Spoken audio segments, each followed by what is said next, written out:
Isa rin sa malaking admission sa press conference na yun, yung sinabi ni former Colonel Larry Wilkerson, isa rin itong naging Chief of Staff to the Secretary of State from 2002 to 2005. Sabi niya, hindi raw ang US hindi na competent in any vein of diplomacy entity anymore. At nababahala siya at iniisa-isa niya nga na kalaban pala ng US ngayon per capita is 3.6 billion and growing every day, gaining 100 million enemies. People a week na suklam sa US at sawang-sawa na sa US sa pangingialam at pagiging, pag-i-impose ng will ng US sa mga bansa. Your thoughts on that? Well, katulad ng sinabi ko kanina, no, the United States has already lost its diplomatic brilliance kasi they have prioritized military solutions to almost every conflict, no? Yan naman ang nakikita natin. If you read the book, The United States of War by Professor David Vine, naging guest natin yan, no, sa Statecraft, Admar at MJ. Filipino people can easily Google this kung ilang years sa history ng United States walang gera ang bansang yan. Ilan? Kung natatandaan nyo, ilang years sa history ng Amerika walang gera ang bansang yan. Oh, di ba binigyan ko pa kayo ng quiz bee? Sirit!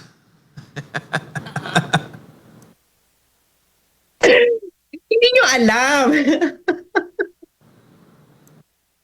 Hindi nyo.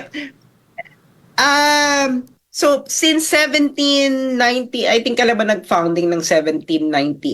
1776 ang naging founding moment ng Amerika.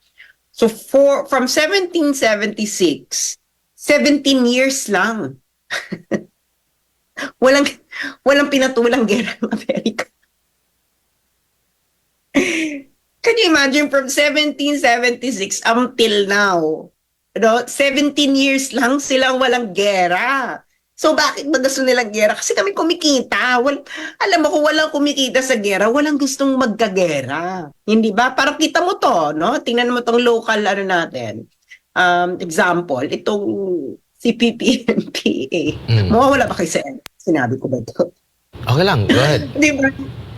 Hindi na sila mananalo. You know, it's a military fact that they will not win against the Philippine government. No? Itong CPP-NP, bakit gusto pa rin nila lumaban? Kasi may pera. No? May pera dyan. Malaki ang pera. Natatanggap nila sa mga illegal activities, sa pangingikil nila sa ano. And it's the same thing dito sa internationally. No? If you are a rational person, you will not go to war. Why do you want to die if you can actually talk about it? Hindi ba? And to use the words of Henry Kissinger, you know, diplomacy is always about cumulative advancement. Hindi ito either or. No? Hindi ka papasok sa diplomasya at sasabihin mo, ito lang ang dapat mangyari. That doesn't happen in real life. Diplomacy is about accumulation of cumulative success. And that is what the Duterte administration did, you know, step by step, little by little, hanggang magkaroon tayo ng amicable compromise. So what did this government did? He actually threw away those accumulation of little successes because, what? For what? Are we in a much better position now? Well, kung sa tingin mo, ay kung ito kasi mga raming tao, gusto nila yung ego nila, ang nasa-satisfy, di ba? Oy, lumalaban tayo, nakikita ng mga tao, lumalaban tayo. That's ego. That doesn't have any material value. National interests is always measured in material value. You don't achieve anything here. You don't, definitely your economy is not improving. Kaya tayo namimigay ng ayuda na. Di ba? Ayuda nation na tayo because ano nangyayari? Di ba? Look at the military. Is it stronger? No, it's not stronger. It has reverted to its mendicant position. You are now dependent on the United States at mahirap na itong tanggalin. No? Ewan ko kung ano mangyayari by the future president or how can they remove the presence of the Americans. Once you gave Americans bases, it will take you so many decades before you can kick them out. That is just the reality of the situation, no?